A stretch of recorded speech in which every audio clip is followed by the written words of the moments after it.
Good afternoon to all of you. Hope I can be heard well. So let me extend a very warm welcome to all of you who have joined with us today for the oration happening to mark the 71st anniversary of Central Bank of Sri Lanka.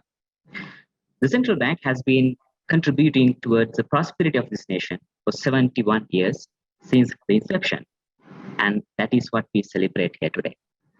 So today, we have a very prestigious crowd consisting of honorable members of parliament, monetary board members of Central Bank, senior government officials, academics, and banking and finance sector professionals.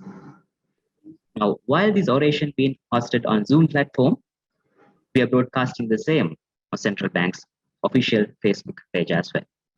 So without taking much time, let me now invite the Governor of Central Bank of Sri Lanka, Deshmanya Professor W. Lakshman, to deliver the welcome address and introduce our guest speaker today. Sir, over to you. Thank you, Kushan. Reverend Sirs, Honorable Member of the Parliament, former governors and members of the Monetary Board, consultative and other committee members for the Central Bank, members of the academia, my colleagues at the Central Bank, distinguished ladies and gentlemen, good afternoon to all of you. The Central Bank of Sri Lanka, which commenced operations on 28th August 1950, proudly celebrates its 71st anniversary in 2 days' time. Having commenced work as the Central Bank of Ceylon, we were renamed in 1985 the Central Bank of Sri Lanka. Throughout the history of the past 71 eventful years, the Central Bank has contributed to economic progress of Sri Lanka with proactive policy measures, providing the required economic and financial stability as the bedrock for the implementation of desired socio-economic policies for development. Still, Sri Lanka has not been able to achieve its full potential, as was expected by gaining independence from colonial rule in 1948 and by setting up institutions like the Central Bank as symbols of the newly gained sovereign status.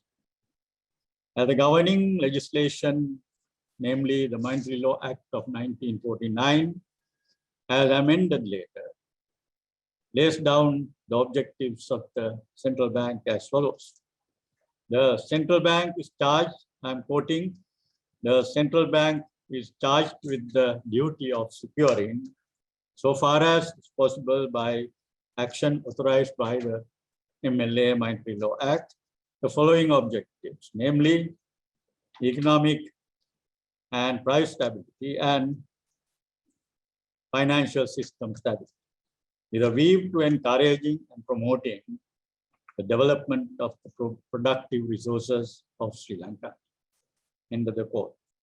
The Central Bank has been entrusted, I believe, with a large role in the task of helping Sri Lanka to graduate from decades-long developing nation condition, whatever the status of developing means in the hands of different people. Let me very warmly welcome today's orator, my friend, Professor Ha-Joon Chang, Director of the Center of Development Studies at the University of Cambridge, who gladly accepted our invitation amidst his busy schedules. Traditionally, he would have held the anniversary oration of the Central Bank in the physical presence of a high-level, versatile audience. We were indeed planning such an event when I invited Professor Chang for this oration. Unfortunately, the COVID-19 pandemic situation had compelled us both to postpone the date of oration from the 70th anniversary year to this 71st, and to hold the meeting also virtual. This new method, however, has provided the opportunity of securing the participation of a larger audience of a greater variety than would have been possible in a physical meeting. Let me now begin my most present task of introducing the eminent Professor Chang to our audience. He currently teaches in University of Cambridge, adding color to the long list of brilliant Cambridge economists many of us are quite aware of. He has been one of my eminent intellectual friends since I met him in Kyoto, Japan, some 25 years ago. His published work has provided me extensive reading material when I was teaching development economics at University of Colombo and elsewhere. Among this material, a book which takes a prominent place in his 2002 is his 2002 publication of his own reinterpretation of the history of world development, the book titled Kicking Away the Lad. Let me highlight here, as tradition demands, some important achievements in his career, illustrious career so far. Ha-Joon earned his BA from the Department of Economics, Seoul University, Korea, and earned his MPhil and PhD from the Faculty of Economics, University of Colombo.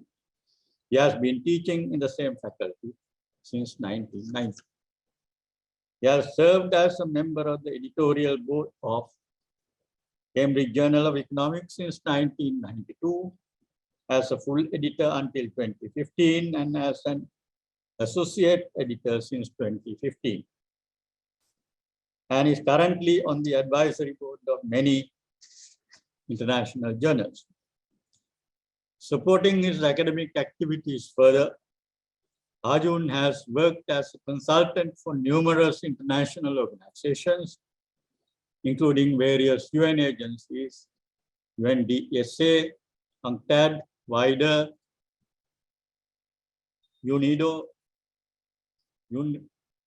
UNRISD, INTEC, FAO, ECLAC, and ILO, the World Bank, the Asian Development Bank, and the European Investment Bank. He has also worked as a consultant for a number of governments, such as Argentina, Brazil, Canada, Ecuador, Georgia, Indonesia, Japan, Malaysia, Mexico, Namibia, Nigeria, Saudi Arabia, Singapore, South Africa, the UK, Uruguay, Venezuela, and Vietnam.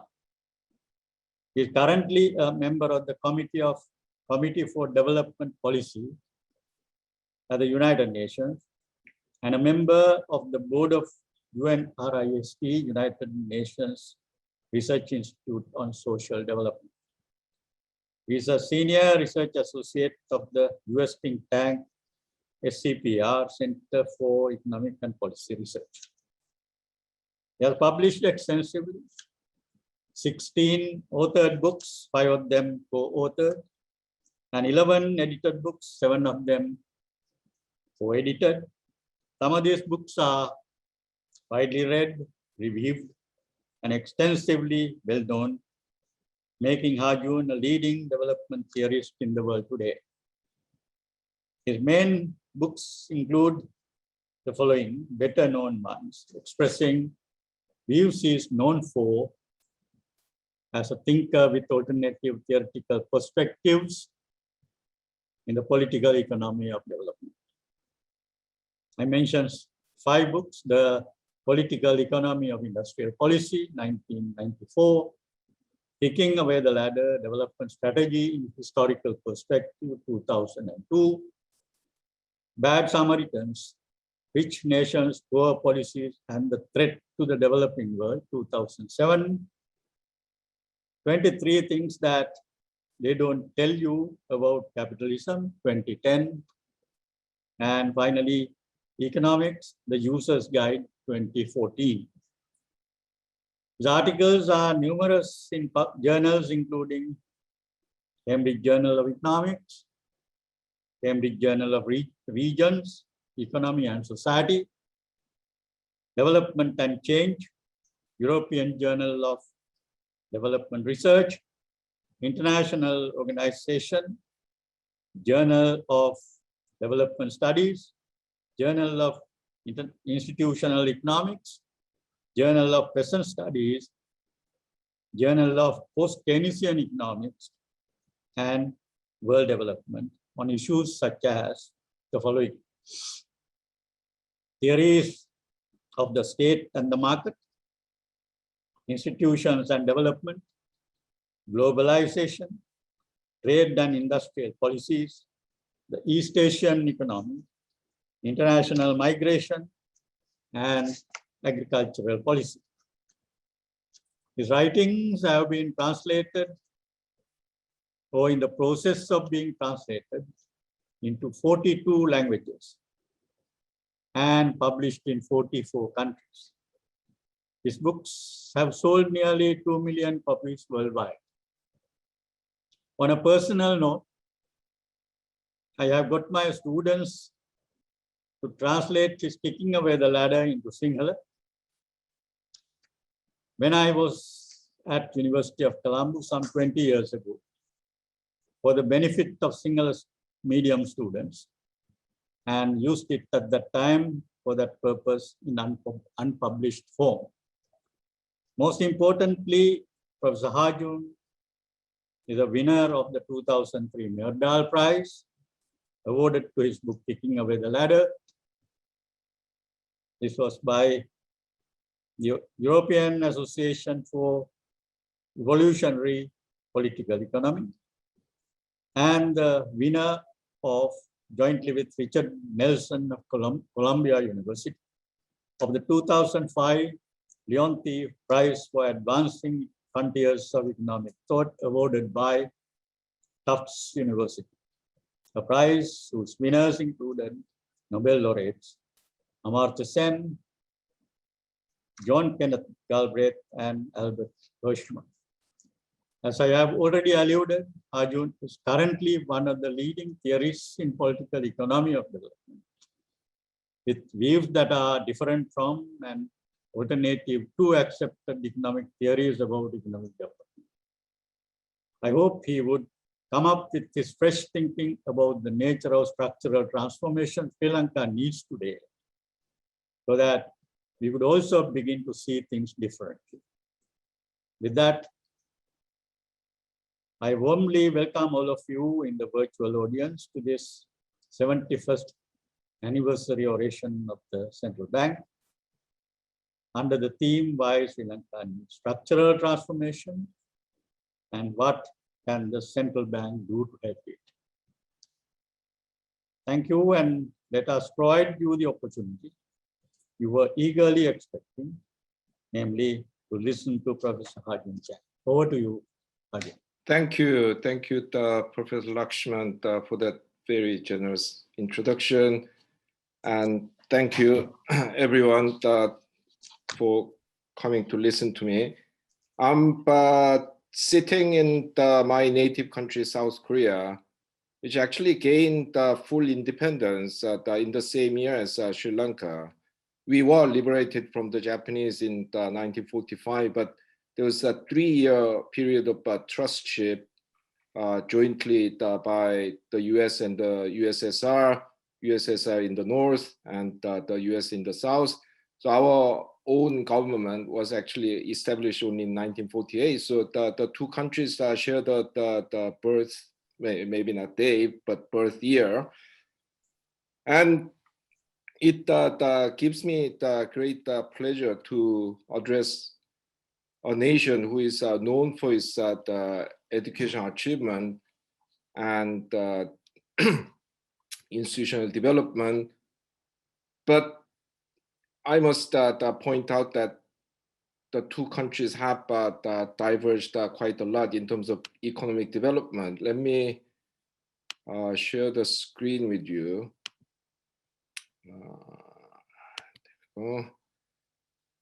So I've decided to give my lecture on the issue of structural transformation, development of productive capabilities, and transformation of the productive structure, which is a bit of an odd topic for an address at the central bank, but as I will try to show, actually this is something that is very relevant to the central bank. Now let's go back to 1961, the year when my native country, South Korea, which I'll refer to as Korea from now on, started this famous economic development drive. In that year, Sri Lanka had a per capita income of $143. South Korea had 94. So actually, Sri Lanka was around 50% richer than South Korea. And the country that certainly for having a very well-educated population and, well, I mean, in relative terms for a developing nation, and tradition of good administration, it was considered a much better prospect for economic and social development than South Korea, which in a famous memo, an internal memo by the USAID, the US aid organization, in the late 1950s, was described as a bottomless pit, because the Americans were pouring a lot of money into South Korea just to show that capitalism is superior to communism, which was being practiced in North Korea. But the country was showing no result. 6 decades later, however, in 2020, Sri Lanka's per capita income was $3,682, whereas that of South Korea's was $31,489, 8.5 times higher. I'm not saying this to brag about my own country. It's not as if it's done everything right. There were a lot of things that were done wrong, that are being done wrong. But this reversal of fortune in economic terms is staggering. The most remarkable thing is that Korea's economic growth was based on a radical transformation of what the country produced and how it produced them. In the early 1960s, South Korea's main export items were basically primary commodities like tungsten ore, rice, and fish. Even after 25 years of so-called miracle economic growth in the late 1980s, the country's main exports were still the labor-intensive products like textile, stitched garments, trainers, and stuffed toys, although by the time the country started exporting better things. Of course, today Korea's main exports are highly sophisticated manufacturing products like semiconductors, mobile phones, automobiles, high-tech steel, and advanced ships like the carbon neutral ships that are burning green methanol. It was a remarkable transformation. The best way to make you feel how great this transformation was is to talk about the Korean car company, Hyundai, officially known as Hyundai Motor Cars, HMC. Well, the Hyundai business group was established in the late 1940s. And it was mainly a construction company. In the late 1960s, it started getting into better industries, and it got into automobile. So in 1967, the Hyundai Business Group set up a joint venture with Ford and started assembling the cars designed by Ford. In this particular case, it was a model developed by Ford UK, which was called Cortina. And in the first 3 years of operation, this joint venture managed to assemble just over 8,000 cars, which means that it produced less than 3,000 cars a year. However, in 1973, the company announced that it was going to sever its relationship with Ford and produce its own locally designed car. The car was this is a graphic illustration of how the two economies diverged. I'll circulate the PowerPoint after the talk so that you can look at these things and many other things that I can present in this talk at your leisure. And the car was called Pony, and as you can see from the picture, it was a small hatchback car, nothing to look at. And in the first the full year of production of this car in 1976, because even though the company announced that it's going to produce its own car, it took a few years to do that. So 1976 was the first the full year of production. HMC, Hyundai Motor Cars, produced around 10,000 of these cars. It was really a glorified car mechanic shop. 10,000 cars. At the time, General Motors was producing nearly 5 million cars a year. Ford was producing nearly 2.5 million cars a year. So just imagine if you had a time machine and went back to 1976 and told people that there's this totally unknown car company in this poor country called South Korea. South Korea's per capita income at the time was not even 2/3 that of Ecuador's. That company is going to be bigger than Ford in just over 30 years. And it's going to be bigger than General Motors of all companies, the biggest car company in the world. In less than 40 years, people would have tried to put you in a mental institution. But this is what happened. From 2009, Hyundai produced has produced more cars than Ford. From 2015, it has produced more cars than the General Motors. Today is the third largest car company in the world after Toyota and Volkswagen. And today's cars look like these.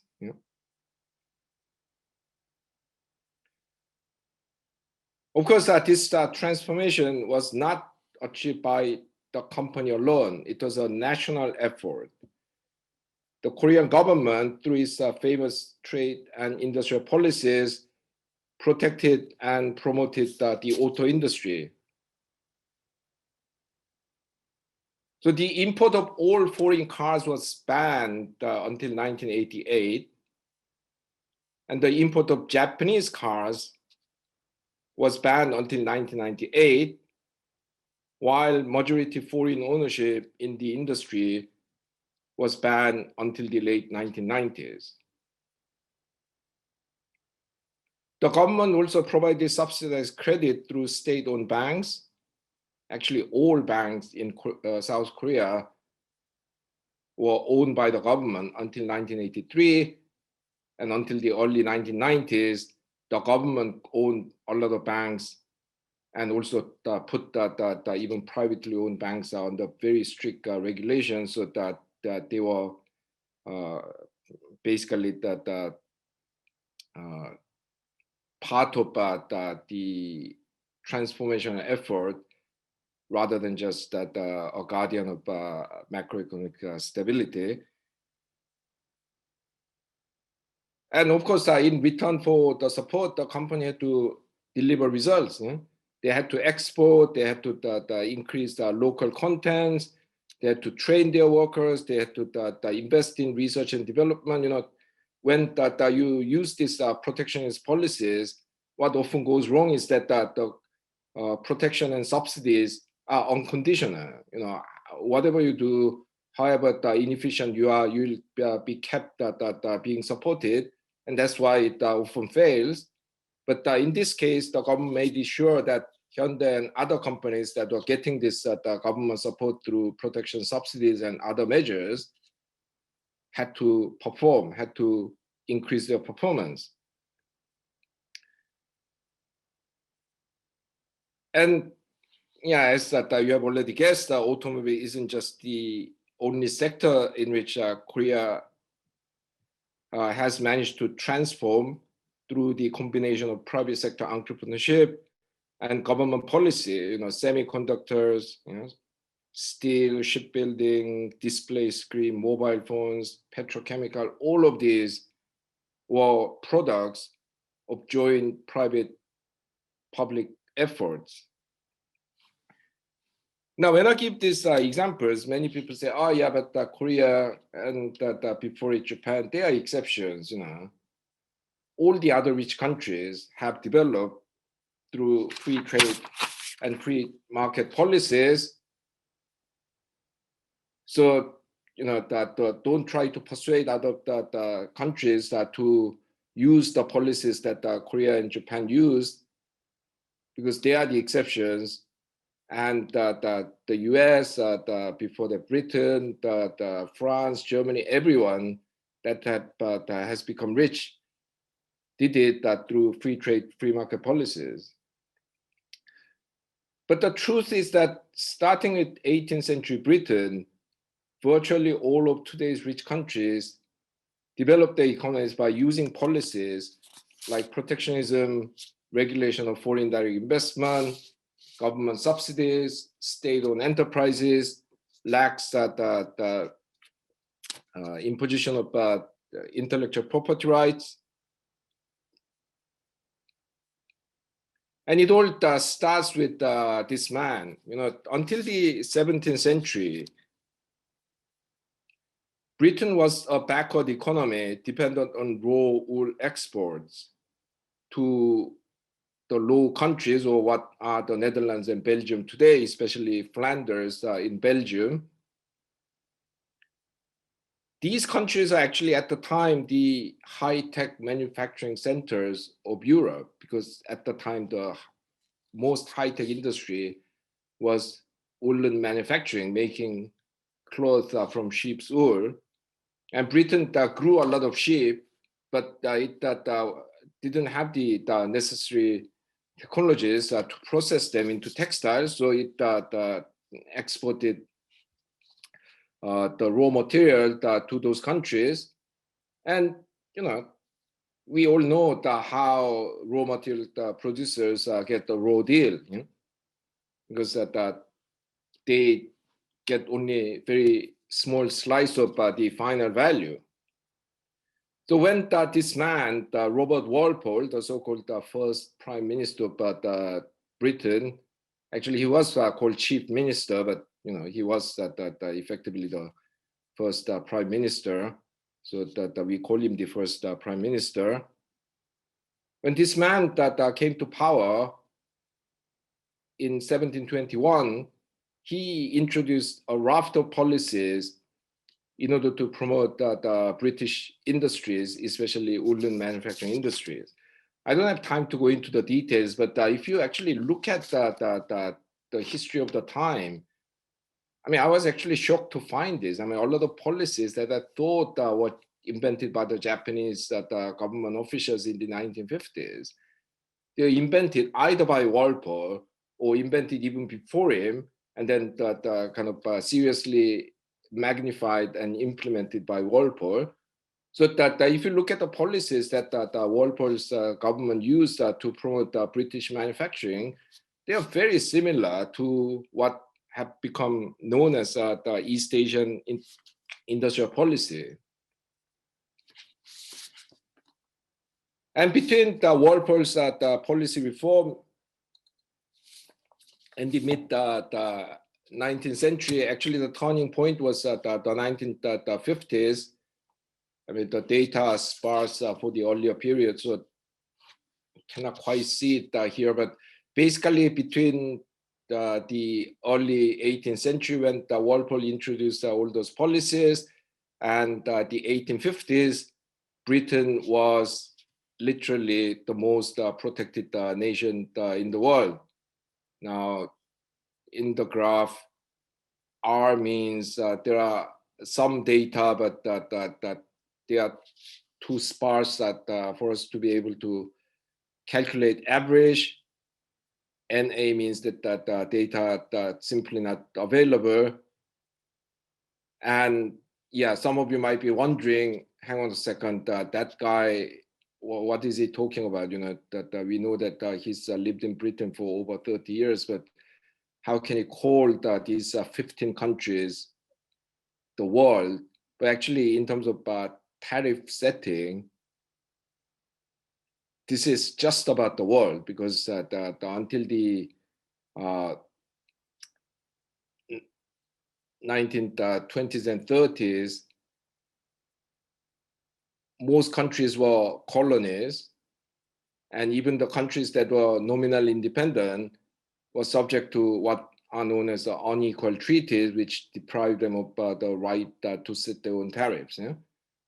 So only one or two countries that do not appear in this table, the Portugal being one, and Norway being another. But then Norway was actually the same country as Sweden until 1905. So, you know, basically for most of the period that we are talking about between the early 19th century and the Second World War, this is the world in terms of the trade policy, and you will see that Britain actually had the highest tariff at the time. So it was on the basis of this history that Friedrich List, the 19th century German economist, accused Britain of kicking away the ladder.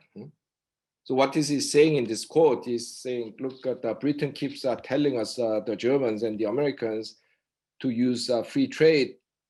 But when did Britain use free trade? Only after it became the supreme the manufacturing nation. So Britain preaching free trade, despite the fact that it developed its own economy through protectionist policies, is like someone climbing up to the top and kicking, using a ladder and kicking the ladder away so that others cannot follow.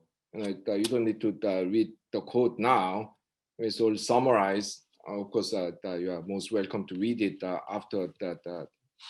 You get the PowerPoint, but it is all summarized in this cartoon, which is on the cover of my 2002 book, Kicking the Ladder.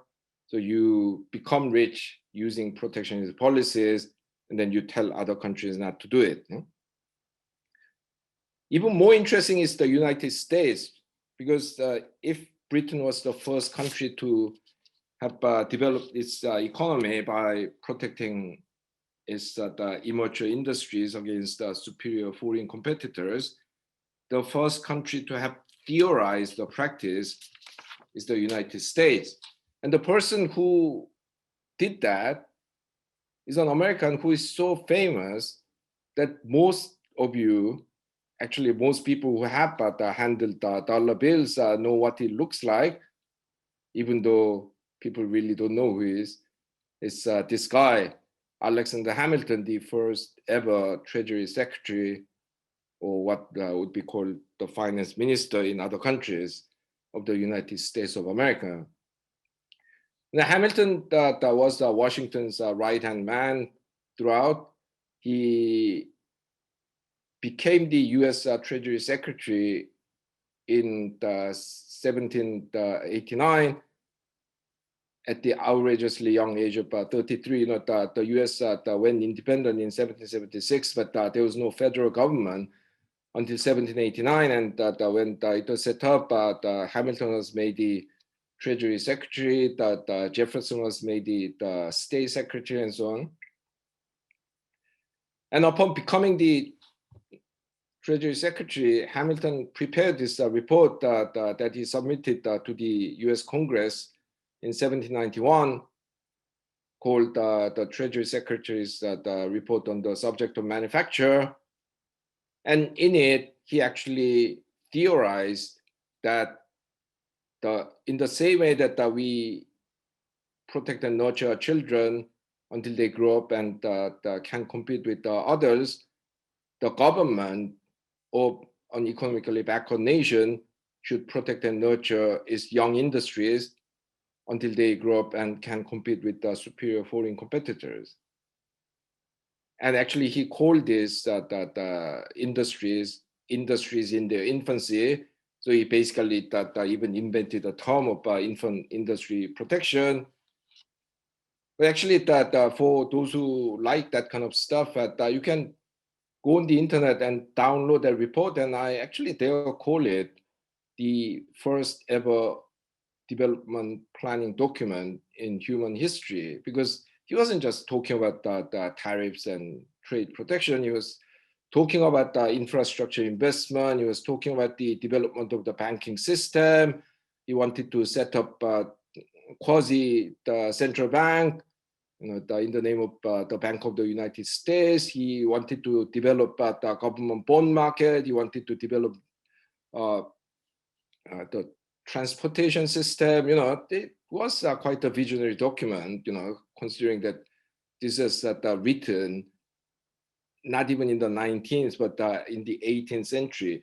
Anyway, the idea of infant industry protection is a simple but very powerful idea, which has informed economic policymakers of the last 2 centuries. But initially, other Americans were not convinced by Hamilton's argument, because, in recommending that his country artificially industrialize, Hamilton was going against the greatest economic authority at the time, that is Adam Smith, who very kindly advised the Americans not to try to artificially industrialize. Just don't meddle with the market, and that's good for you. Trying to artificially industrialize is only going to harm you. So as a result, Hamilton's proposal was rejected. He dies in an infamous pistol duel in 1804. He was shot by a man called Aaron Burr, who then was actually the serving vice president. These were wild days. The serving vice president shoots the former finance minister dead, and no one goes to prison. So Hamilton didn't get to see the day, but after it was invaded by Britain in the 1812 to 16 Anglo-American War, Americans realized that if you want to defend yourself, you need a strong economy, and strong economy requires a strong manufacturing sector. So it begins to introduce all kinds of industrial tariffs. And then, yes, already you can see that in the 1820s, the tariff was very high. But basically until the Second World War, it becomes one of the most protectionist countries in the world. For most of that 120-year period, it is literally the most protected economy in the world. Don't forget that this was a time when the distance between the US and Europe gave huge natural protection, because that transportation was very, very inefficient and expensive. despite that, basically American industrial tariff rate ranged between 35 and 50% for 120 years. To put it into perspective, I want to remind you that the average industrial tariff of developing countries these days is 10%. So the two countries, Britain and the US, which are supposed to have invented free trade and free market, they turn out to be actually nothing of the sort. They actually invented protectionism. But more interestingly, it wasn't even the US and Britain that were alone in using protectionism. Basically, all of today's rich countries, except for the Netherlands and pre-World War I, Switzerland, used protectionism for substantial periods. I'm not going to read all of these details. I'll circulate the PowerPoint later so that you can peruse it at your leisure. And yeah, the protection continued well into the 1950s and 60s. So you can see the tariff figures of these countries in the 50s and 60s. Basically, 20% or higher in many countries. Once again, I remind you that the average industrial tariff of developing countries these days is only 10%. Also, today, developing countries are told that you have to welcome foreign direct investment with open arms. Yes, of course, foreign direct investment, so it can do a lot of good things, but you can reap the full benefits only when you properly regulate them. So a lot of countries, US, Japan, Korea, Taiwan, Finland, very heavily regulated the foreign direct investment. Same story with state-owned enterprises. These days, state-owned enterprises or the SOEs, they are demonized, but Japan and Germany used the SOEs to kickstart their industrialization, although later they didn't use state ownership very much. But after the Second World War, the range of countries, France, Finland, Austria, Norway, Taiwan, Singapore, they all used state-owned enterprises extensively. In the case of Singapore, 22% of GDP is still produced by state-owned enterprises, including the famous Singapore Airlines. The ratio for Taiwan is 16% today, although it was a lot higher earlier. France, basically all the French companies that you have heard of used to be state-owned. Yeah, Singapore is actually a very interesting case. I mean, I often challenge my graduate students to tell me one economic theory. It doesn't matter what it is, neoclassical, Marxist, Austrian, Keynesian, you name it. One economic theory that can single-handedly explain Singapore's success, and the answer is there's no such theory, because Singapore is a combination of extreme free market policies and extreme socialist policies.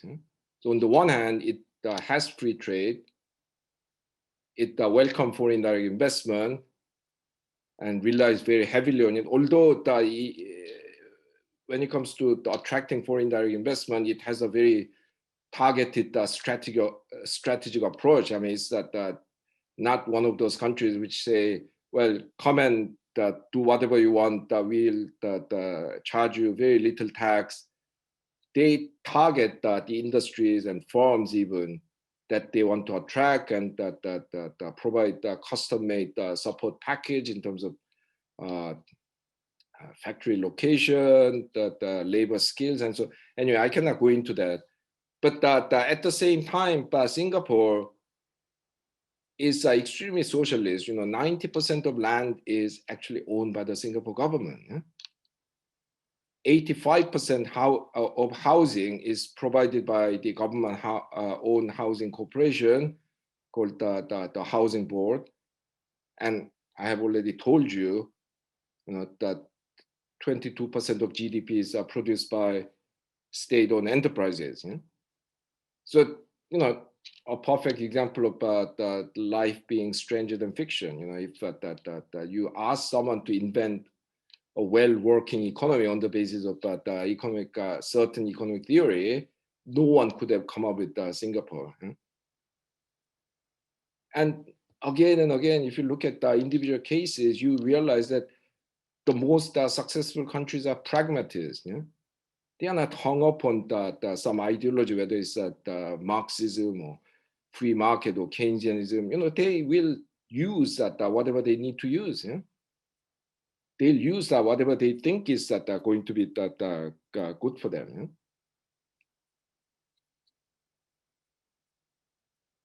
State-owned enterprises account for only about 1% of US GDP, but it has had one of the most successful SOEs in human history, except that it's not called an SOE.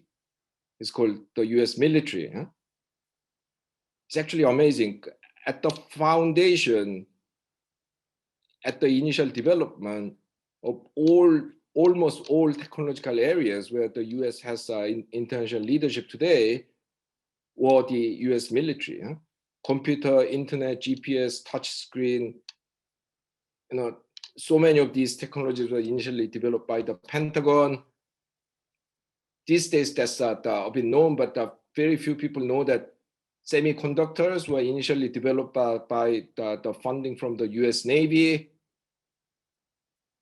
So that without US military, there'll be no IBM, no Apple, no Intel, no Silicon Valley.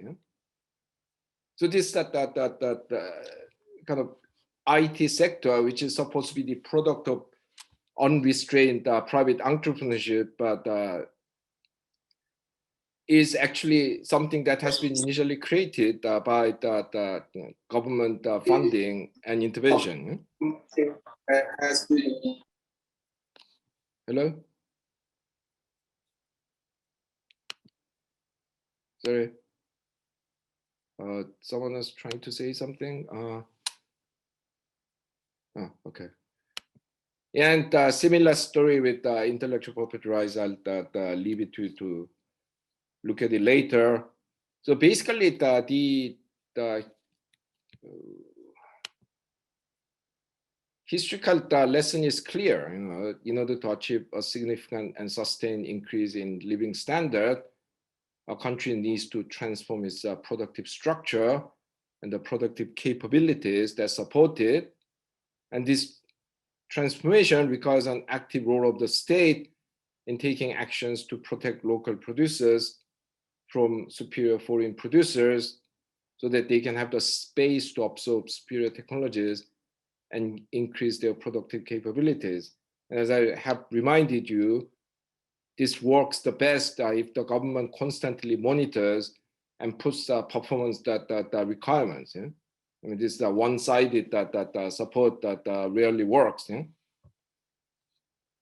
But equally importantly, even while the same principle holds, historical cases show us that there's no single best practice combination of policies, and countries have chosen policy packages that suited their needs and capabilities. I mean, there were numerous different combinations, just to give you a quick example, Singapore relied very heavily on state-owned enterprises, relied very heavily on foreign direct investment. Japan had virtually no foreign direct investment and very few state-owned enterprises. South Korea was somewhere in the middle. Even within the same region, even among countries that are supposed to have pursued a similar development model, there was a great variation.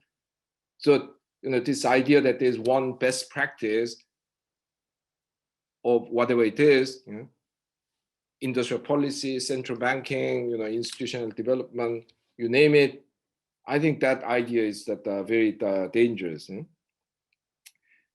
Anyway, having heard all this, some of you may be wondering, what do all of these have to do with the central bank? Indeed, according to the currently dominant view of central banking, the central bank should focus on inflation control, and at least in some version, in a single-minded way.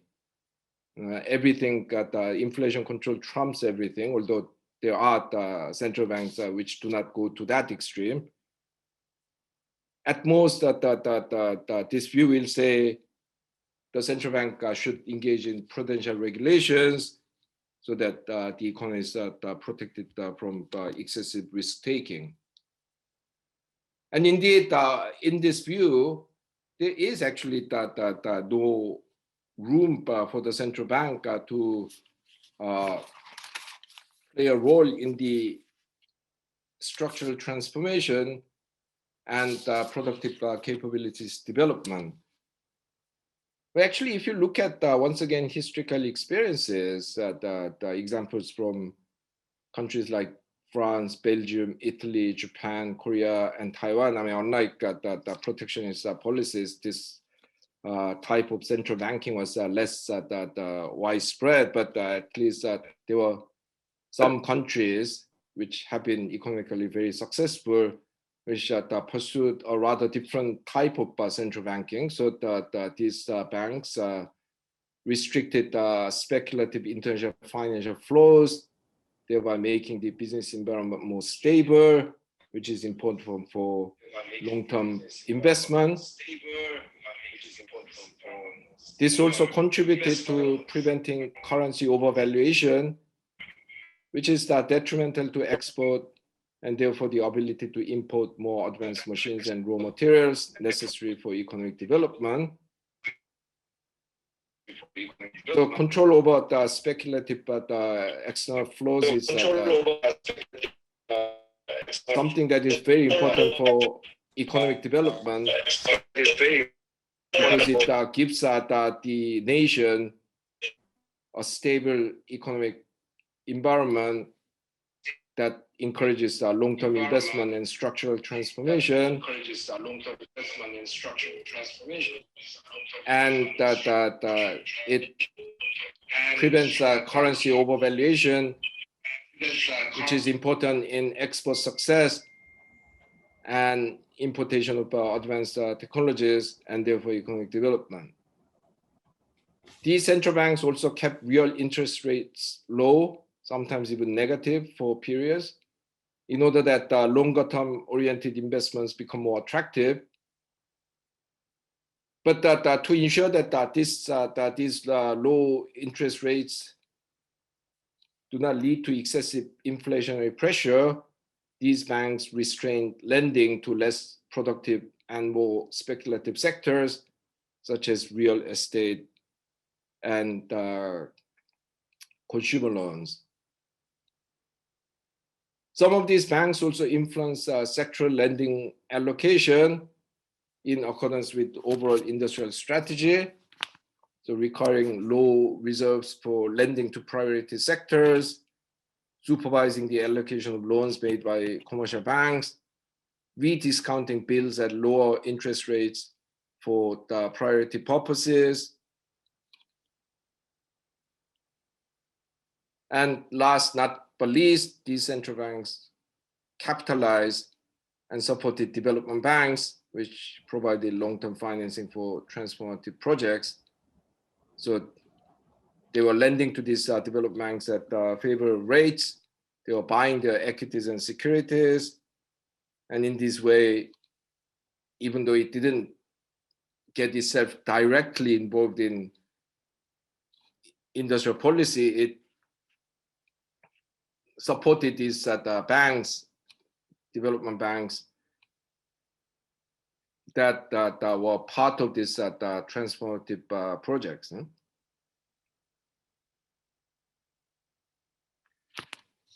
Now, having talked about the historical experiences of the rich countries,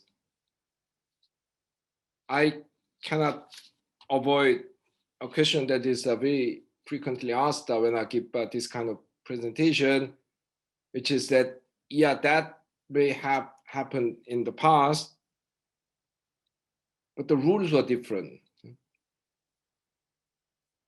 mean, when the Britain and the US were making industrialization effort, there were no global rules other than the naked power.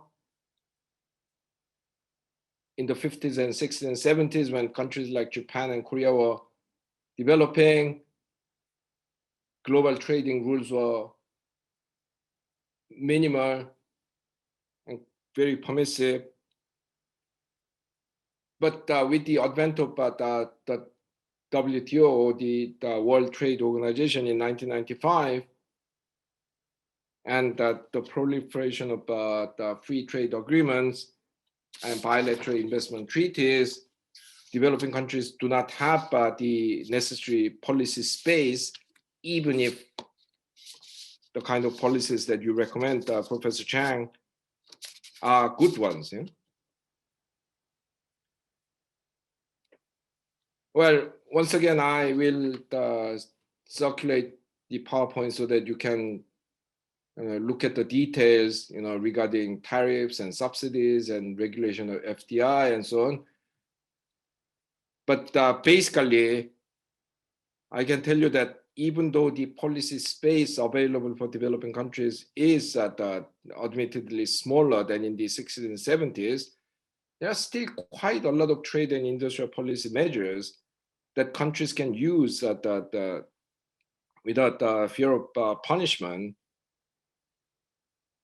that can promote structural transformation,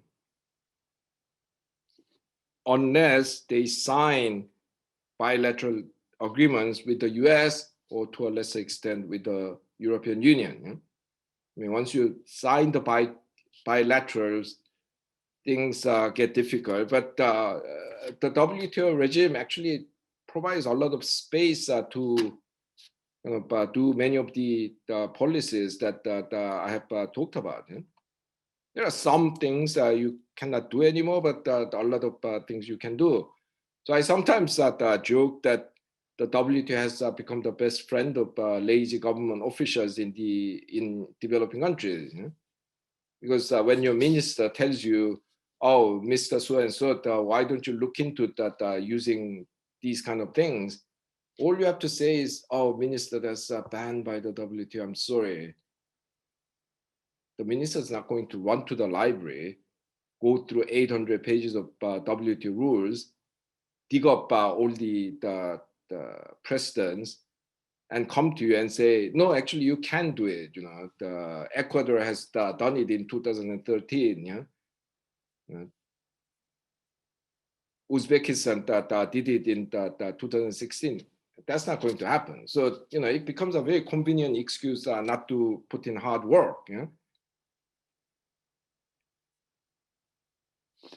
But the reality is that, you can still use the tariffs, that it can be actually quite high, depending on what the commitments that your government, when signing the WTO agreement, committed to.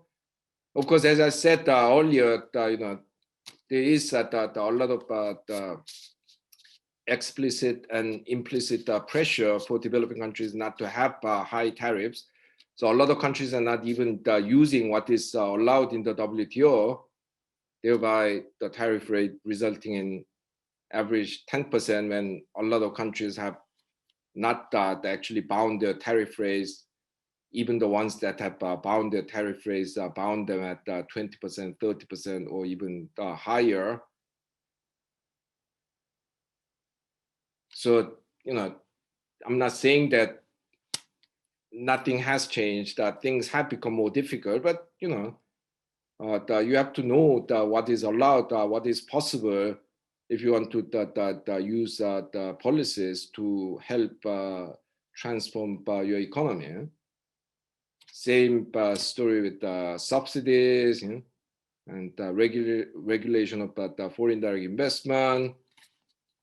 As I said, bilateral and regional agreements constrain your policy space more, but even in this regard, you can revoke or renegotiate these treaties, and that quite a few countries have done that.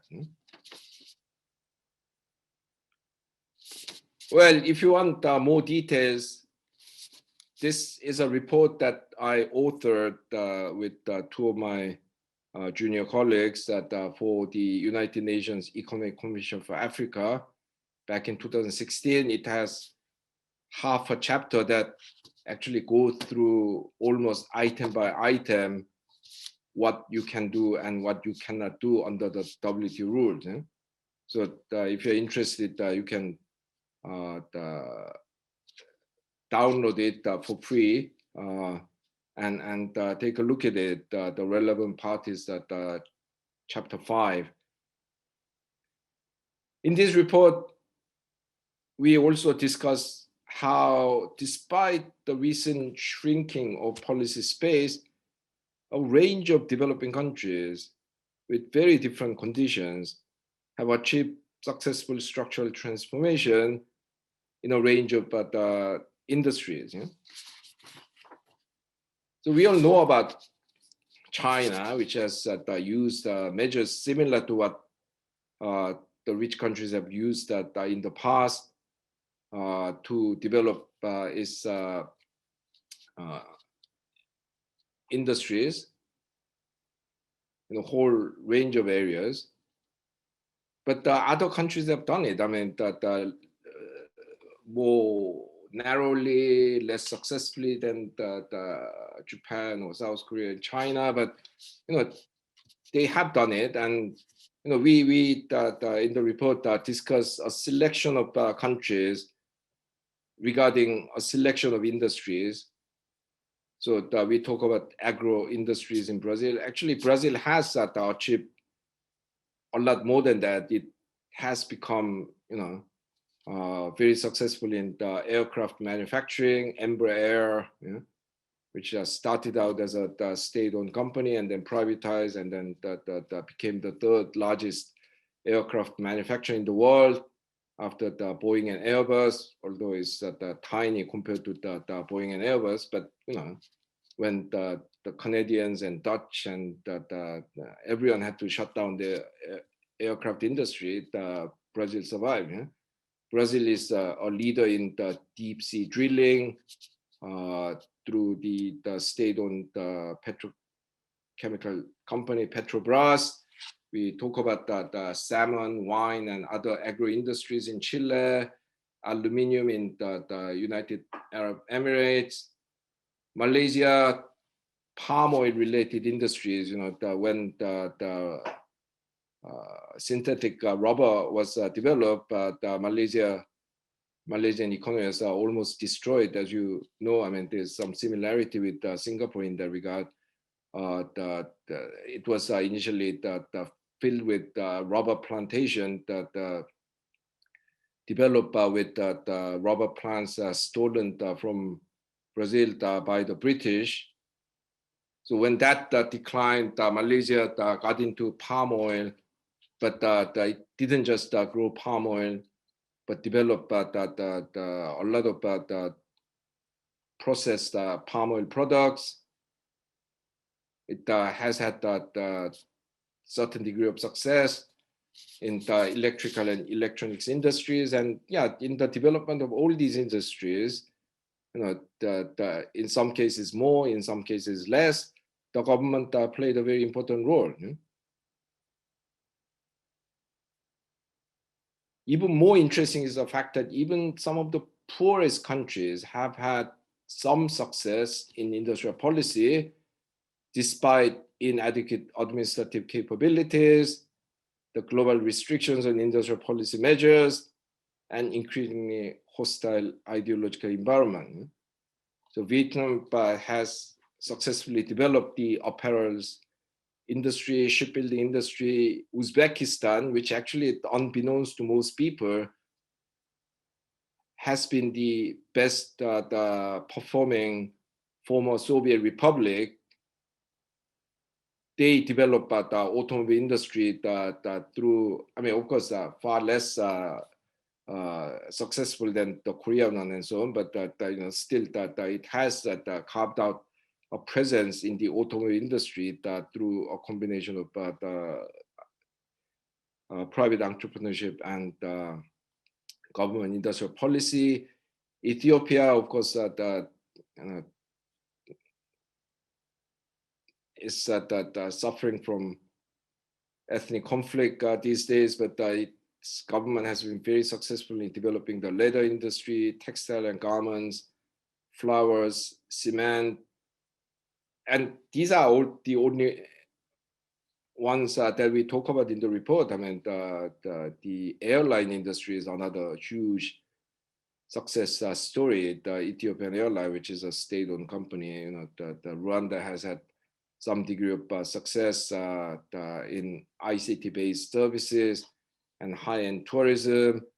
So yeah, I'm not saying that Sri Lanka or whichever other country can simply say, oh, Vietnam did well in shipbuilding, Ethiopia did well in flowers, so let's do that. I'm not suggesting that, but that we present these cases, whose details you can read in the report, to encourage people to escape from defeatism, if you like. Yeah? Oh, we only sorry, we only Cameroon, we only Ecuador, we only Sri Lanka. We cannot do those things. Well, there are all these examples where, despite having even worse conditions than Sri Lanka, quite a few countries have achieved at least some sectoral successes. Okay, let me conclude. Structural transformation towards economic activities that require higher technologies, higher skills, and better managerial techniques is an imperative for countries like Sri Lanka. It's got well, it has had great potential, but it never got realized.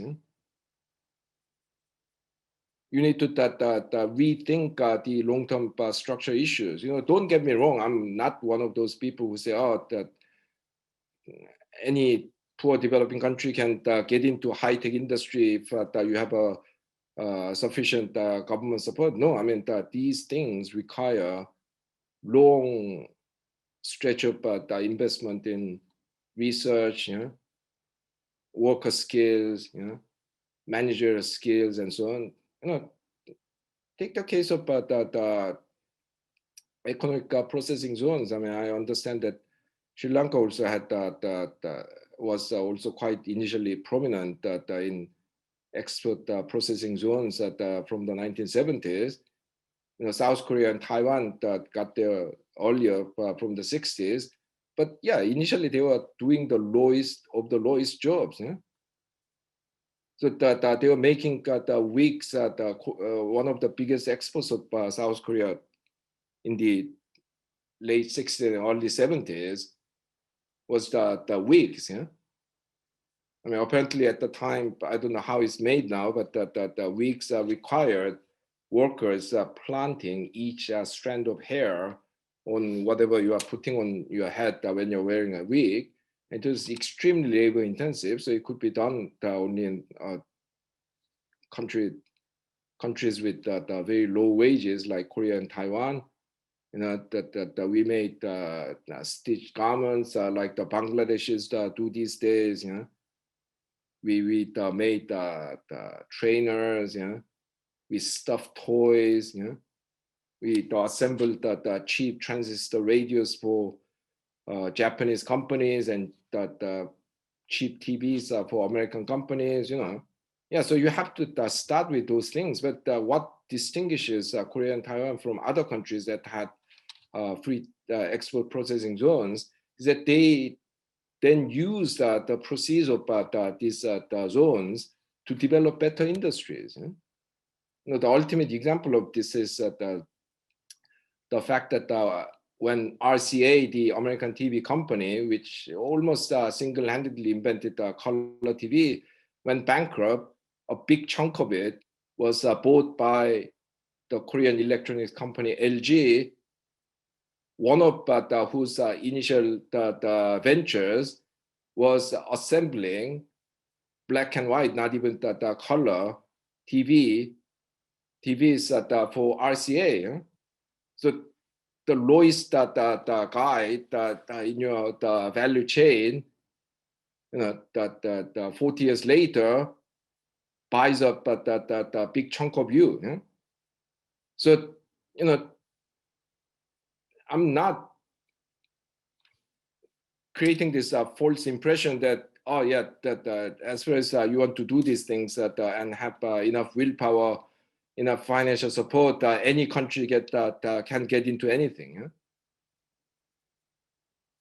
You cannot, but you have to, one way or another, in the longer run. Otherwise, you wouldn't achieve economic development. Otherwise, you wouldn't be able to have high living standard in a sustainable way. And as I keep emphasizing, this transformation cannot be done by the private sector firms, not to speak of the invisible hand of the market. It needs state support. Yeah?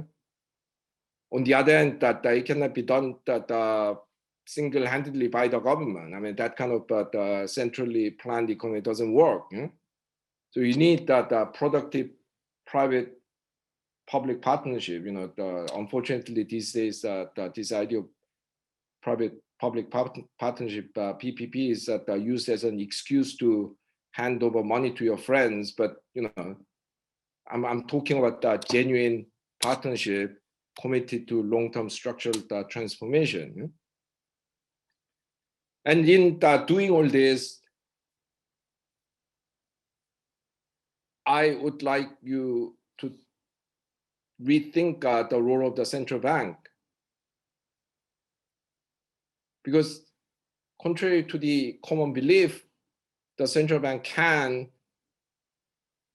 and have played in many countries a very important role. So I would encourage you to think about a broader, long-term oriented and strategic view of central banking that sees the central bank as an active agent of structural transformation against the currently dominant, narrow, short-term oriented and rigid view of central banking, which puts excessive emphasis on inflation control and believes that central bank has nothing to do with the overall structure of transformation. Unfortunately, this view has dominated the world in the last few decades to the detriment of structural transformation and long-term development. And I'll end my oration with that remark. Thank you very much. Thank you, Professor. Good evening to you, ladies and today's oration was arranged to mark 71st anniversary of the Central Bank of Sri Lanka. During the long march of last 71 years, Central Bank of Sri Lanka has delivered its services to the nation with many fulfilling outcomes amidst challenging environments it faced from time to time. As a practice, every year, Central Bank arranges an anniversary oration, which is the main event to mark its birthday celebrations. As we mark the 71st anniversary this year, the economy is faced with the formidable challenge of overcoming the adverse impacts of the COVID-19 outbreak, along with almost all other nations in the world. Hence, this time, we could not arrange this oration as an in-person program. It is in this background that the Central Bank organized this virtual oration via Zoom technology for the 71st anniversary oration of the bank, which is considered the main event in the series of events organized by the Central Bank of Sri Lanka. So with this brief note, it gives me immense pleasure to deliver the vote of thanks to all who joined with us today for this anniversary oration. First and foremost, I would like to thank our guest speaker today, eminent Professor Ha-Joon Chang, Director, Center for Development Studies, University of Cambridge, for accepting our invitation and delivering the anniversary oration on the timely topic, why does Sri Lanka need structural transformation, and what can the central bank do to help it? To share his knowledge despite his busy schedule. I must say that we were very greatly privileged to have you, Professor, with us today, although virtually, as our guest speaker. Our special thanks go to Governor of the Central Bank of Sri Lanka, Deshamanya Professor W. Lakshman, for coordinating with our guest speaker in this valuable speech and welcoming the guest speaker. And I take this opportunity to thank the members of Parliament, members of the Monetary Board of the Central Bank, former governors, former senior central bank officials, members of international agencies and other dignitaries for their participation. Also, I would like to thank deputy governors, assistant governors, senior heads of additional heads and deputy heads of department and other staff of the central bank, officials from other institutions, including the Ministry of Finance, members of the academia, chairpersons, CEOs, and representatives of licensed commercial banks, licensed specialized banks, and licensed finance companies, specialized leasing companies, primary dealers, and licensed microfinance companies, other distinguished invitees, and the general public for participating in this 71st Central Bank Anniversary webinar, even at this crucial period due to the ongoing COVID-19 pandemic. Finally, I would like to thank Director and staff of Center for Banking Studies for arranging this anniversary webinar, Secretary to the Governor and staff attached to Governor's Secretariat, and Director and staff of Communication Department for their committed support, and Secretariat Department, Secretary and her staff who organized this event to mark the 71st Anniversary Oration webinar a success. Before I conclude, once again, on behalf of the Central Bank of Sri Lanka, I would like to say that we all are most grateful to all of you, particularly the professor who joined with us today for this important webinar. It indeed is a great pleasure, and thank you and have a pleasant evening. So before we conclude, my thanks to Professor Ha-Joon Chang. Thank you very much. So thank you very much, Deputy Governor, for a vote of thanks, and thank all of you for joining here with us today. So that concludes the session, and have a good evening and stay safe. Thank you.